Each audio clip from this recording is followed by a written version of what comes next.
তো ভূগোল দর্শন, ভূগোলের দর্শন, প্রথম কথাই হবে ভূগোল কি।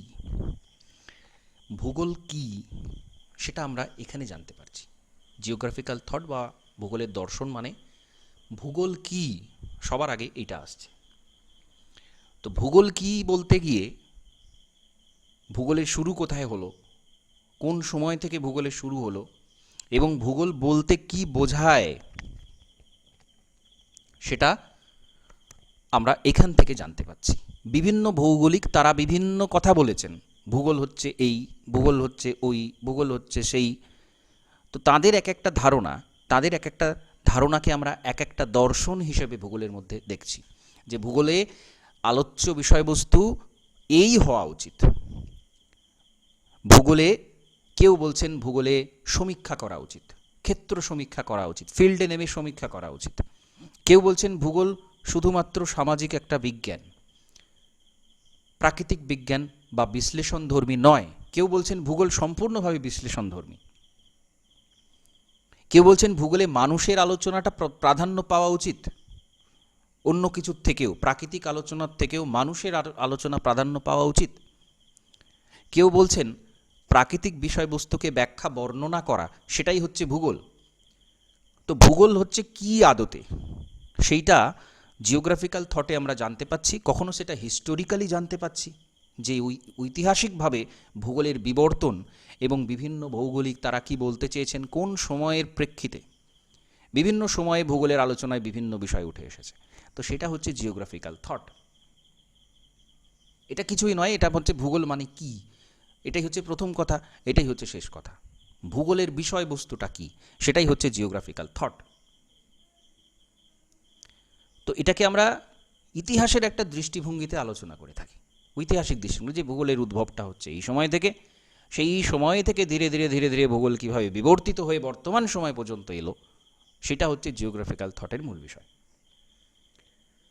তো জিওগ্রাফি শব্দটা দুটো শব্দ থেকে উৎপন্ন হয়েছে, গ্রিক শব্দ থেকে উৎপন্ন হয়েছে। তো আমাদের একটু ইতিহাসে ফিরে যেতে হবে। গ্রিক সভ্যতা, রোমান সভ্যতা খ্রিস্টের জন্মের আগে, অর্থাৎ এই সমস্ত ঘটনা প্রবাহ শুরু হচ্ছে 2000 বছরের অনেক আগে। ভূগোলের যাত্রা শুরু হচ্ছে এই সময়। তো সেই জিওগ্রাফি শব্দটা, বর্তমান আমরা যে জিওগ্রাফি শব্দটা ব্যবহার করছি, প্রথমত এটা কে ব্যবহার করেছিলেন?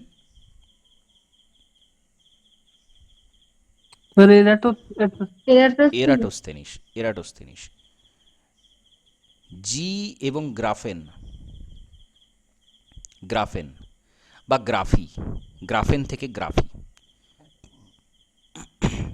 মানে জি প্লাস ও প্লাস গ্রাফি। জি শব্দের মানে হচ্ছে পৃথিবী, গ্রাফেন শব্দের মানে হচ্ছে বর্ণনা। ওটা হচ্ছে একটা সংযোজক অব্যয় হিসেবে, যে দুটো শব্দকে যোগ করা হচ্ছে। তো পৃথিবীর বর্ণনা, সেটাকে বলা হচ্ছে জিওগ্রাফি। আমাদের মনে রাখতে হবে এটা গ্রিক শব্দ, গ্রীসে মূলত এর উৎপত্তি হচ্ছে। আমরা এক কথায় বলে দিতে পারি না যে গ্রীসে ভূগোলের উৎপত্তি হয়েছে, কারণ ভূগোল সম্পর্কে যে আলোচনা সেটা এর আরও অনেক আগের। আমরা যদি ভারতের প্রাচীন যে সাহিত্য, বৈদিক সাহিত্য যদি ঘাঁটি, সেখানেও আমরা কিন্তু ভূগোল সম্পর্কে অনেক কিছু পাব। যদিও ভূগোল শব্দটা অনেক পরে এসেছে, আর্যভট্টের লেখা থেকে এসেছে। আর্যভট্ট সূর্য সিদ্ধান্ত বইটা লেখেন, সেখানে আমরা প্রথমেই ভূগোল শব্দটা পাই, ভারতের ক্ষেত্রে বলছি। তো সেটা গুপ্ত যুগে, আরও অনেক পরে। কিন্তু ভূগোলের আলোচনার যে ক্ষেত্রগুলো, সেইগুলো কিন্তু অনেকটা আগে থেকেই এখানে আলোচনাটা শুরু হয়ে গিয়েছিল। তো যাই হোক, এরাটোস্থেনিস এই শব্দটা ব্যবহার করলেন, আমরা যে কারণে তাকে ফাদার অফ জিওগ্রাফি বলি। আবার হেকাটিয়াসকেও ফাদার অফ জিওগ্রাফি বলা হয়, তার কারণটা আলাদা। আমরা গ্রিক ভূগোলটা আজকেই আলোচনা করব, সেখানে আরও স্পষ্ট হবে ব্যাপারটা। তো যখন এই যে বিভিন্ন বিষয়ের ঘনঘটা, ইতিহাস, ভূগোল, বিজ্ঞানের মধ্যে আবার শাখা, তার অনেক শাখা, এরকম যে সমস্ত আলোচনা, প্রাচীনকালে তো এরকম ছিল না। প্রাচীনকালে সামগ্রিকভাবে জ্ঞান চর্চা করা হতো। এবং তার কিছু দিক ছিল, কিছু সাধারণ দিক ছিল। সেখান থেকে আমরা পরপর পরপর বিভিন্ন বিষয়গুলোর উদ্ভব দেখেছি। তো ছোট্ট ঐতিহাসিক যদি আমরা একটা আলোচনা করি, সবচেয়ে ছোট যদি আলোচনা করি, তাহলে বলতে পারি যে আজ থেকে 2000 বছরের বেশি সময় আগে ভূগোল শাস্ত্রটার উদ্ভব হয়েছিল। ভারতে ভূগোল শব্দটা ব্যবহার করেছিলেন প্রথম আর্যভট্ট সূর্য সিদ্ধান্ততে।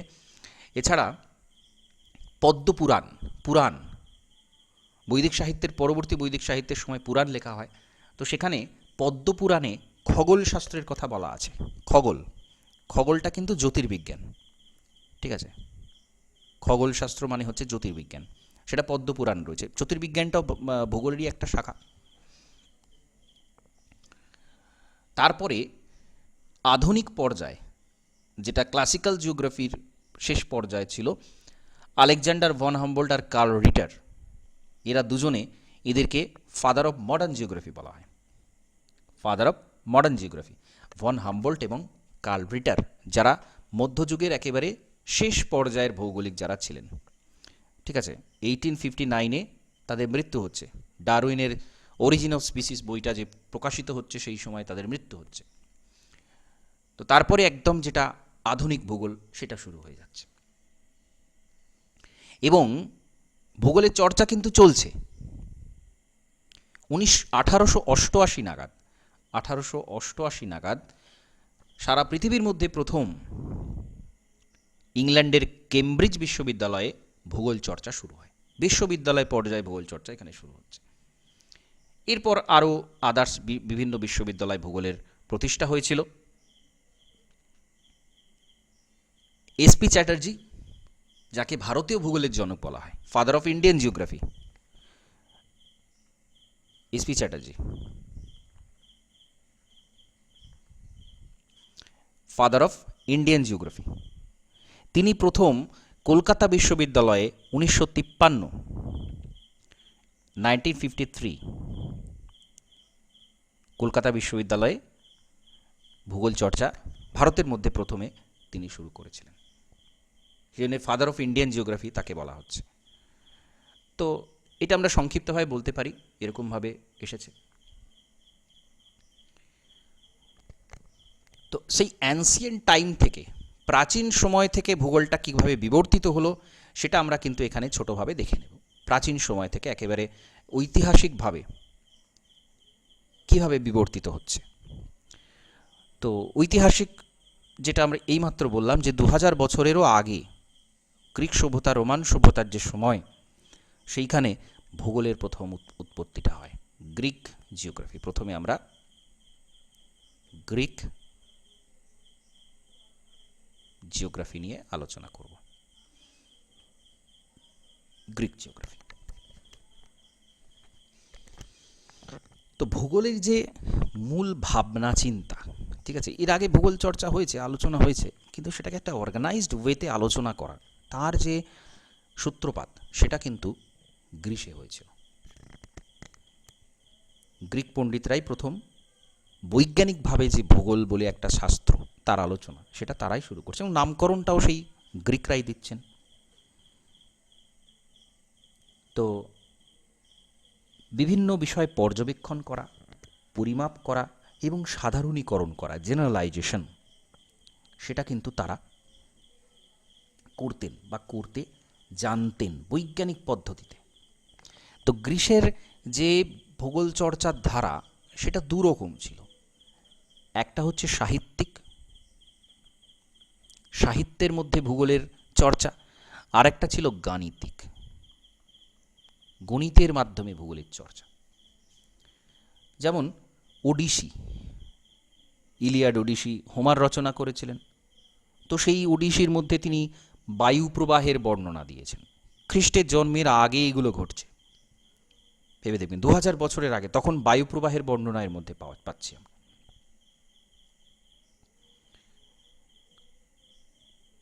তো বিভিন্ন সেই সময় গ্রিসের বাণিজ্য চলতো বিভিন্ন অঞ্চলে। গ্রিস একটা ভূমধ্যসাগরীয় আইল্যান্ড। তো বাণিজ্য তারা যথেষ্ট উন্নত ছিল, যে কারণে তাদের সভ্যতাটা এত উন্নত হতে পেরেছিল, তার পেছনে রয়েছে বাণিজ্য। তো বিভিন্ন দেশের ব্যবসায়ী নাবিকরা তারা একত্রিত হতো, তাদের মধ্যে নানা রকমের ভৌগোলিক তথ্য আদান প্রদান হতো, বিভিন্ন মানুষের সংস্কৃতি, তাদের জীবনযাত্রা সম্পর্কে সেখান থেকে জানা যেত। তো এগুলো সবই গ্রিক সাহিত্যে এর স্থানটা কিন্তু ছিল। ঠিক আছে, সামগ্রিক পৃথিবীর বিভিন্ন মানুষের সাথে মেলামেশা। পৃথিবী বলতে তখন উত্তর আমেরিকা, দক্ষিণ আমেরিকা সম্পর্কে কেউ জানতো না, অস্ট্রেলিয়া সম্পর্কে কেউ জানতো না। পৃথিবী বলতে তখন ইউরোপ, এশিয়া এবং আফ্রিকা। তো সেই সমস্ত মানুষ, তাদের সম্পর্কে জানা, সাহিত্যে তাদের অন্তর্ভুক্তি, এটা কিন্তু ছিল। আর ছিল গাণিতিক দিক। গাণিতিক দিক, জ্যামিতি চর্চা শুরু করছেন থেলেস। থেলেস তিনি বলছেন পৃথিবী হচ্ছে জলের উপর একটা ভাসমান চাকতি, চাকতির মতো একটা বস্তু, ডিস্কের মতো একটা বস্তু, যেটা জলের উপর ভেসে আছে। এটা থেলেস বলছেন। তিনি কিন্তু একজন জ্যামিতি চর্চা করেছিলেন। এরপরে অ্যানাক্সিম্যান্ডার। অ্যানাক্সিম্যান্ডার নমন যন্ত্রটা ব্যাবিলন থেকে নিয়ে আসেন এবং সূর্য, গ্রহ, বিভিন্ন নক্ষত্র সেটাকে পর্যবেক্ষণ করার জন্য, পরিমাপ করার জন্য তিনি এটা শুরু করেছিলেন। অ্যানাক্সিম্যান্ডার মানচিত্র অঙ্কনে পারদর্শী ছিলেন। এবং এখানে একজন গুরুত্বপূর্ণ, অতি গুরুত্বপূর্ণ ব্যক্তি, তিনি হচ্ছেন হেকাটিয়াস। হেকাটিয়াস 475 খ্রিস্টপূর্বাব্দ সময় নাগাদ তিনি জন্মাচ্ছেন এবং তিনি একটা বই লিখছেন যার নাম হচ্ছে কি গ্যাসপেরিয়ডস।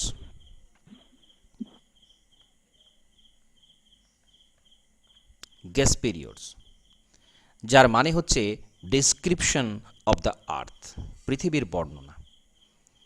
ভূমধ্যসাগরের দ্বীপ, বিভিন্ন দেশের সীমানা, এই সমস্ত লেখার মধ্যে রয়েছে।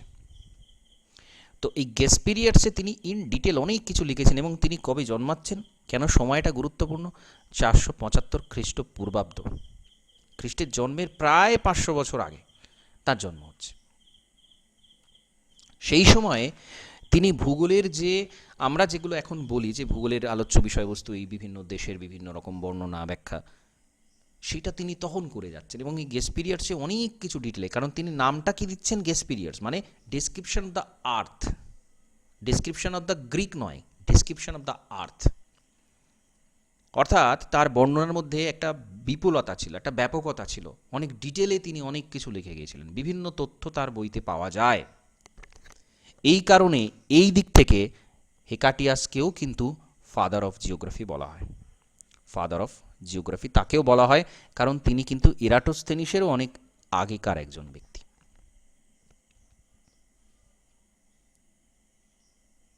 ঠিক আছে, তাহলে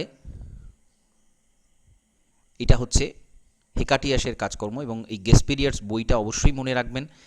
গ্রিসের মানুষ তিনি ছিলেন, 475 খ্রিস্টপূর্বাব্দে তিনি জন্মাচ্ছেন, তাকে আমরা ফাদার অফ জিওগ্রাফি এই বিপুল লেখার জন্য আমরা বলি। খ্রিস্টের জন্মেরও 500 বছর আগে তিনি এই সমস্ত কর্মকাণ্ড করে গেছেন। এরপর আসবে Herodotus. Herodotus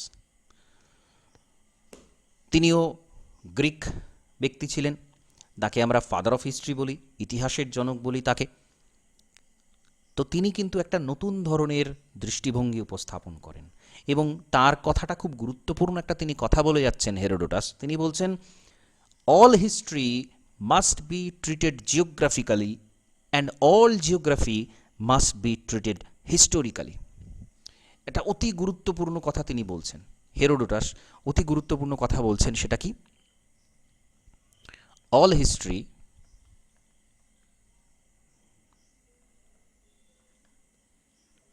must be treated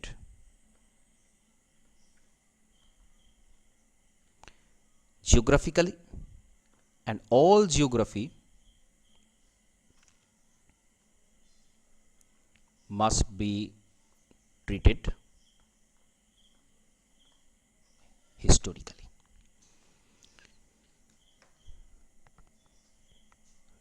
এত গুরুত্বপূর্ণ কথাটা, এটা খুব গুরুত্বপূর্ণ একটা কথা। ইতিহাসের ওপর সম্পূর্ণ সম্পূর্ণ কিন্তু ভূগোলের একটা প্রভাব রয়েছে। ইতিহাস কেমন হবে সেটা কিন্তু নির্ভর করে ভূগোলের উপর। একেবারে অতি বাস্তব একটা কথা, সম্পূর্ণ ভূগোলের উপর নির্ভর করছে।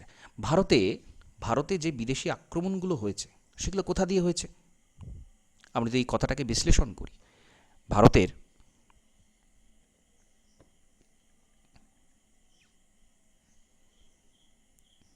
কোথা দিয়ে হয়েছে বলুন? আরব থেকে হয়েছিল। না না না না না, ভারতের কোন জায়গা দিয়ে সরি বিদেশিরা সরি, প্রবেশ করেছে? আফগানিস্তান। কোন জায়গা দিয়ে প্রবেশ করেছে বিদেশিরা? আফগানিস্তানের ওই দিকে। হ্যাঁ, পশ্চিমাংশ দিয়ে। দক্ষিণ দিয়ে, তাই কি?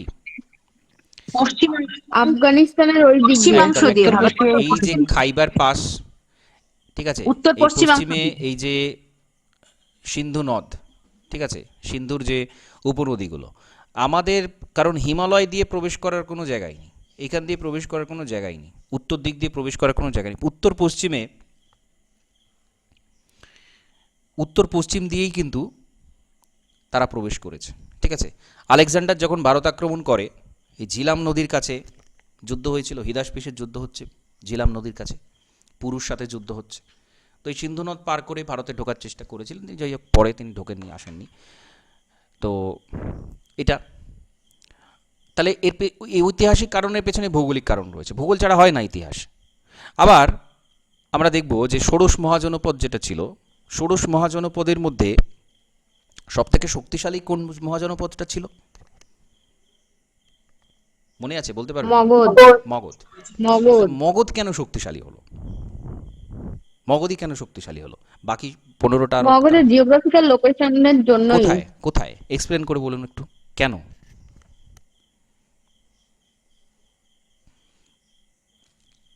মগধ, মগধের রাজধানী কি ছিল? পাটলিপুত্র, পাটনা, বিহার। কেন ছিল? এটাই তাদের ছিল মূল এটা সেন্টার। বিহারে ছিল। এখানে কি ছিল? এই জায়গাটা কি? এখানটাই হচ্ছে মগধ, বিহার, বিহারের আশপাশের অঞ্চল। এটা হচ্ছে কি, এটা হচ্ছে, আমরা এটাকে কি বলি, খনিজ ভাণ্ডার, ছোটনাগপুর মালভূমি এরিয়া। তো এখানে খনিজ সম্পদে সমৃদ্ধ দেশ, যেখানে লোহা পাওয়া যায়, যে জঙ্গলে হাতি পাওয়া যায়। তাহলে মগধের শক্তিশালী হওয়ার পেছনে এই জিওগ্রাফিক্যাল লোকেশন, তারপর জিওগ্রাফিক্যাল ফার্টাইল গ্যান্ডেটিক প্লেন ছিল। প্লেন ছিল, সেগুলো সমস্তটাই কিন্তু জিওগ্রাফিক্যাল অ্যাঙ্গেল রয়েছে। প্রত্যেকটা আমাদের কমপ্লিট হিস্ট্রি, ইভেন দ্বিতীয় বিশ্বযুদ্ধ, আমরা হার্টল্যান্ড রিমল্যান্ড থিওরি জানি। হার্টল্যান্ড রিমল্যান্ড থিওরিকে কেন্দ্র করে দ্বিতীয় বিশ্বযুদ্ধ এবং সেই এলাকা দখলের যে লড়াই, সেটা কিন্তু সেই থিওরি থেকে এসেছিল। তাহলে সম্পূর্ণভাবে ইতিহাস কিন্তু ভূগোলের উপর নির্ভর করে। আজকেরও ইতিহাস, আজকেরও যে ভূগোল, সেই ভূগোল কিন্তু আজকেরও ঘটনাক্রম সেটা কিন্তু ভূগোলের ওপর, যেটাকে আমরা জিওপলিটিক্স বলি। জিওপলিটিক্স, কোনো দেশের সাথে কোনো দেশের যুদ্ধ হচ্ছে, কেন হচ্ছে দেখবেন তার পেছনে রয়েছে ভূগোল, লোকেশন, ইম্পর্টেন্স। ভারতে বেশ কিছু ডিসপুটেড এরিয়া প্রথমিক থেকেই ছিল, কাশ্মীর তার মধ্যে অন্যতম ছিল, আরও অনেক ছিল, কিন্তু কাশ্মীরকে নিয়েই এত কেন যুদ্ধ? কারণ লোকেশন, জিওগ্রাফি। যাই হোক, তাহলে হেরোডোটাসের এই কথাটা কিন্তু বাস্তব, এবং সম্পূর্ণভাবে ইতিহাস কিন্তু সম্পূর্ণভাবে ভূগোলের উপর নির্ভর করে, এবং ভূগোলকেও ইতিহাসের দৃষ্টিভঙ্গিতে দেখার কথা বলা হচ্ছে। এটা কেন বলা হচ্ছে? কারণ এই যে আমরা ভূগোলের উদ্ভব জানছি, কোথা থেকে, সূত্রটা কোথায় সেটা আমাদের খুঁজে বের করতে হবে। সূত্র খুঁজতে হলেই আমাদের পিছনে যেতে হবে, আমাদের ইতিহাসে যেতে হবে। ঐতিহাসিকভাবে আমরা ঐতিহাসিক ভূগোল চর্চা করি, ভূগোলের একটা শাখা ঐতিহাসিক ভূগোল। তো সেইটা আমাদের কিন্তু হিস্টোরিক্যালি সেটা দেখতে হবে। আমরা যদি একটা জলবায়ু অঞ্চলের আলোচনা করতে যাই, সেখানেও কিন্তু আমাদের প্যালিও জিওগ্রাফি, প্যালিও ক্লাইমেট দেখতে হবে, পুরা জলবায়ু সেখানে দেখতে হবে, কেন ছিল, কী ছিল, নাহলে আমরা কিন্তু জানতে পারবো না। একটা ভূমিরূপ কীভাবে তৈরি হয়েছে সেটা জানতে গেলেও কিন্তু আমাদের ইতিহাসে ফিরতে হবে, সেইখানে কী ছিল, কী বৈশিষ্ট্য ছিল, এবং কোন ভূমিরূপটা বিবর্তিত হয়ে কী পরিণত হয়েছে, তার পেছনের কি ইতিহাস ছিল। হিমালয় পার্বত্য অঞ্চলেরও যদি আমরা উৎপত্তি খুঁজতে যাই, আমাদের ইতিহাসেই ঢুকতে হবে, কি হয়েছিল সেখানে। তাহলে এটা কিন্তু খুব গুরুত্বপূর্ণ কথা, এবং হেরোডোটাস সেটা বলে যাচ্ছেন সেই সময়, খ্রিস্টপূর্বাব্দের সময়। এবং তিনি কিন্তু একটা বিস্তীর্ণ অঞ্চল ভ্রমণ করেছিলেন, কৃষ্ণসাগর, রাশিয়া স্টেপ, তৃণভূমি, পারস্য সাম্রাজ্য, একটা বিস্তীর্ণ অঞ্চল ভ্রমণ অভিজ্ঞতা তার ছিল।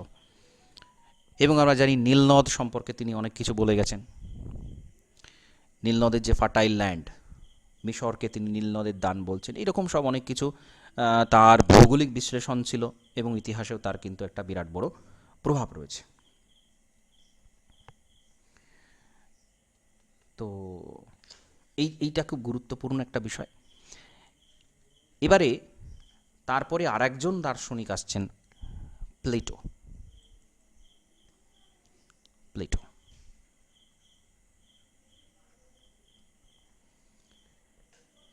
তাদেরও সমৃদ্ধ জ্ঞান ভূগোলকে এগিয়ে নিয়ে যেতে সাহায্য করেছে। চারপাশে আমরা যেগুলো দেখতে পাই সেটা হচ্ছে কিছু আদর্শের অনুকরণ। প্লেটো যে বইটা লিখেছেন সেই বইটার নাম হচ্ছে দ্য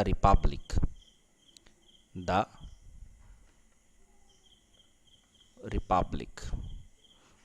ঠিক আছে, কে কোন বই লিখেছিলেন, সেই বইয়ের বিষয়বস্তু কি, এগুলো কিন্তু জানতে হবে। এটা শুধুমাত্র চার্ট মুখস্থ করলে হবে না, এগুলো বিভিন্ন দৃষ্টিভঙ্গিতে আমাদের বুঝতে হবে ব্যাপারটা কী ছিল, কোন দিক থেকে ছিল, কেন এলো, কী হলো। এই কার্যকারণটা যদি আমরা খুব সহজে বুঝে ফেলি, তাহলে কিন্তু আমাদের এগুলো আর ভারাক্রান্ত মনে হবে না, এইগুলো খুব ইন্টারেস্টিং মনে হবে।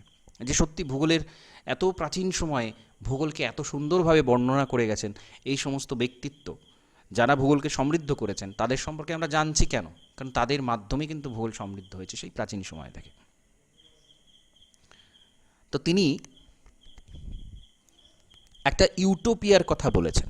ইউটোপিয়া মানে হচ্ছে কল্পবিশ্ব, কল্পলোক। ইউটোপিয়ার কথা তিনি বলেন। সেটা কি না, এমন একটা আদর্শ রাষ্ট্র, এই রিপাবলিকের কথা বলছেন কেন? সেই সময় তো রাষ্ট্রনীতিটাই সবচেয়ে বেশি আলোচ্য বিষয় ছিল। একটা দেশ কীভাবে চালাতে হবে, একটা রাজা সে কীভাবে দেশকে চালাবে, সেটা একটা বিরাট আলোচ্য বিষয় ছিল। তো তিনি এই বইতে সেটা বলছেন।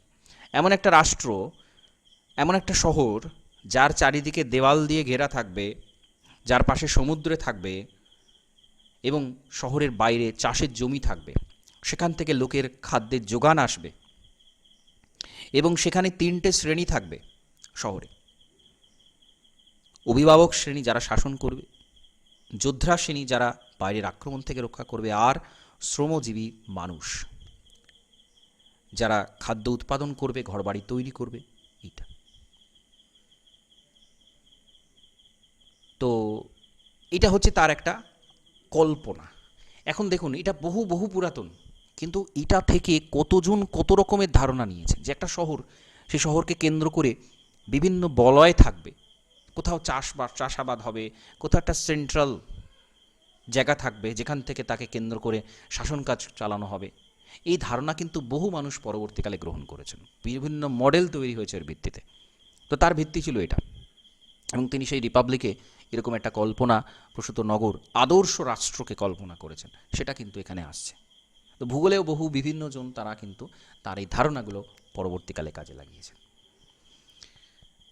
আচ্ছা, এখানে আবার গুরু শিষ্য পরম্পরা একটা আসছে। প্লেটোর পরে প্লেটোর যে শিষ্য তিনি হচ্ছেন কে? তিনি হচ্ছেন অ্যারিস্টটল। অ্যারিস্টটল একজন বিশিষ্ট দার্শনিক ছিলেন। অনেক দিকে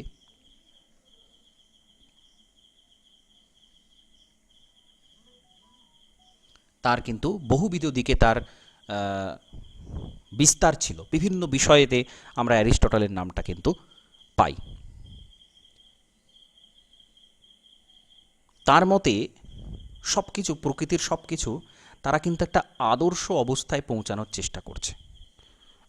ঠিক আছে, আদর্শ অবস্থায়, অর্থাৎ একটা সাধারণ অবস্থায় বর্তমানে বিষয়গুলো রয়েছে, তার একটা আদর্শ অবস্থায় পৌঁছানোর চেষ্টা করছে।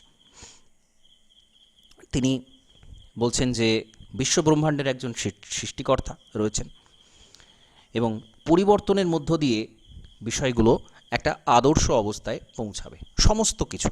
এটা কিন্তু খুব উচ্চমানের একটা দার্শনিক চিন্তাভাবনা, যে সব কিছুই বিবর্তিত হচ্ছে।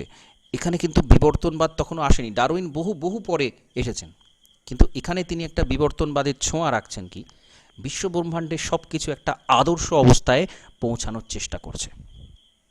এইটাকে বলা হচ্ছে টেলিওলজি, পরম কারণবাদ।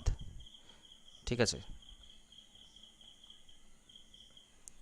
টেলিওলজি এটা মোস্ট ইম্পর্ট্যান্ট একটা আইডিয়া। বাংলাতে এটাকে বলবো পরম কারণবাদ।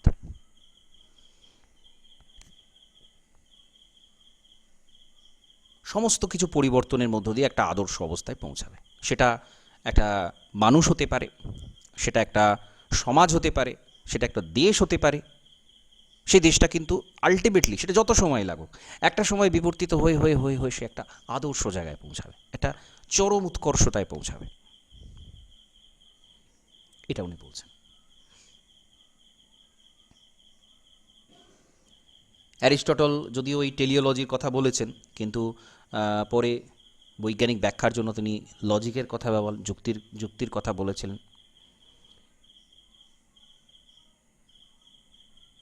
তার যে শিষ্য, অ্যারিস্টটলের শিষ্য কে ছিলেন?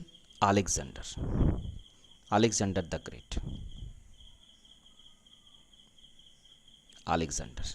তো এটা গ্রীসে, বুঝতেই পারছেন গ্রীসে কতটা সমৃদ্ধ ছিল। পরপর এক একজন বড় বড় ভৌগোলিক, বড় বড় দার্শনিক, তারা কিন্তু পরপর আসছে।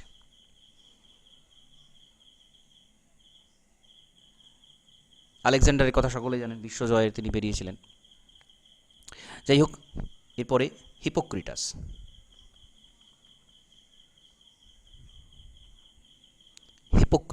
হিপোক্রিটাস একজন গুরুত্বপূর্ণ ভৌগোলিক ছিলেন।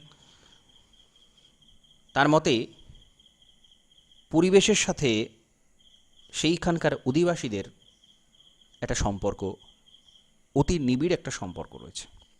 এটা একটা বাস্তব কথা যে কোনো একটা অঞ্চল, পার্টিকুলার সেই অঞ্চল সেই অধিবাসীদের উপর কিন্তু প্রভাব রাখে।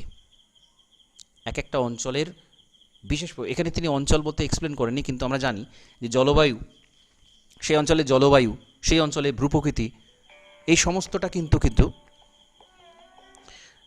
সমস্তটা ডিপেন্ড করে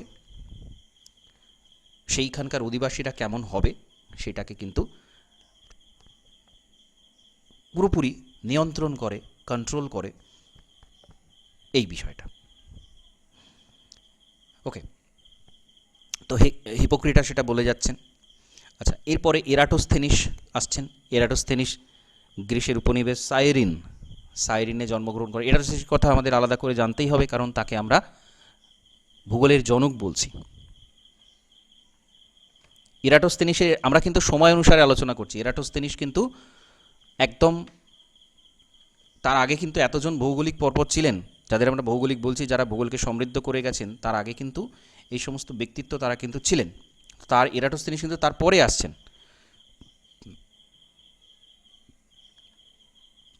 এরাটোস্থেনিস, তো তিনি গুরুত্বপূর্ণ একটা বই লিখছেন, বা তাকে বলা হচ্ছে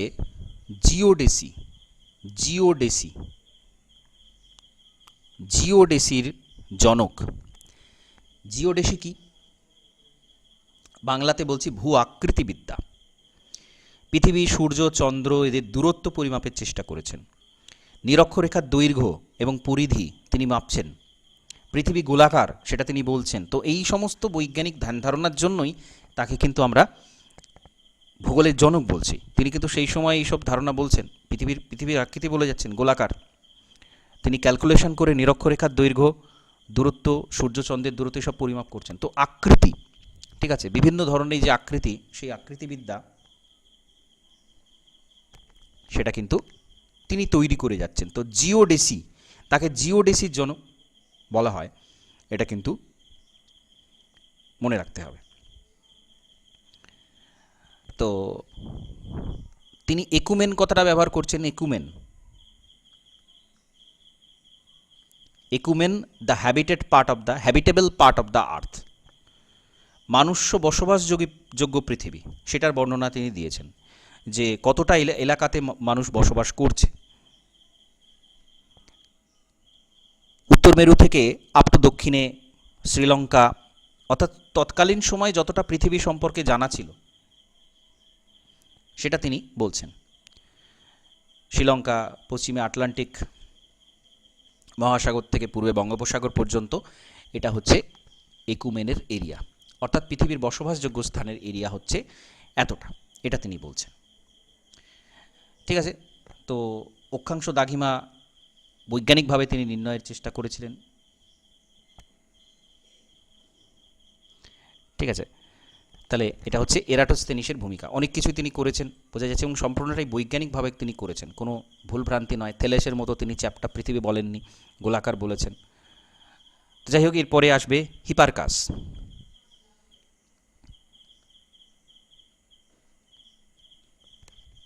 হেকাটিয়াস, হেরোডোটাস, হিপারকাস এগুলো যেন গণ্ডগোল না হয়ে যায়, একটু খেয়াল রাখবেন।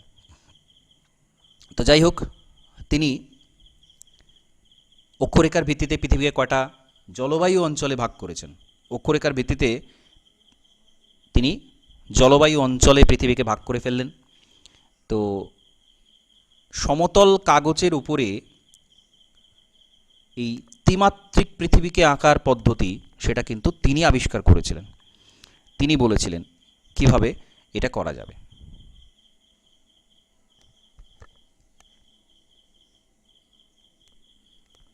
ঠিক আছে, এটা হলো। তো এই হচ্ছে গ্রিক ভৌগোলিকদের অবদান, গ্রিক ভৌগোলিকদের বৈশিষ্ট্য, গ্রিক ভৌগোলিকদের অবদান হচ্ছে এইগুলো। ঠিক আছে, তাহলে বুঝতে পারছেন সেই প্রাচীন সময়ে, অতি প্রাচীন সময়, শুধু প্রাচীন বললে ভুল হবে, একেবারে অ্যানসিয়েন্ট টাইমে কিভাবে ভূগোল সমৃদ্ধ হয়েছে এবং তখনকার ভৌগোলিকরা ঠিক কতটা আধুনিকভাবে এর আলোচনাটা করছেন। ওকে, যতটা আলোচনা করলাম আশা করছি বোঝা গেছে। এই ধারাটা বজায় রাখুন, আমি পরপর এভাবে আলোচনা করব, বিভিন্ন পোর্শনগুলো পরপর কীভাবে বিবর্তিত হচ্ছে, এবং তারপরে আলটিমেটলি আমরা বিভিন্ন ধরনের যে দর্শন, ভূগোলের বিভিন্ন রকম রেডিক্যাল জিওগ্রাফি, বিহেভিয়ারালিজম, স্ট্রাকচারালিজম, পজিটিভিজম, এই পোর্শনগুলো পরপর আলোচনা করে যাব। ঠিক আছে, কে কোন দেশের ভৌগোলিক, কে কী বলেছিলেন, কে কী বই লিখেছিলেন, এই সব বিষয়গুলো কিন্তু আমাদেরকে এখানে ইনফরমেটিভ দিকটা আলোচনা করতে হবে, আর বাকিগুলো কিন্তু একটু বুঝে নিতে হবে যে এর মানে হচ্ছে এটা, এর মানে হচ্ছে এটা, এটা। ওকে, ঠিক আছে, তাহলে আজ ক্লাসটা এখানে কমপ্লিট করছি। নমস্কার।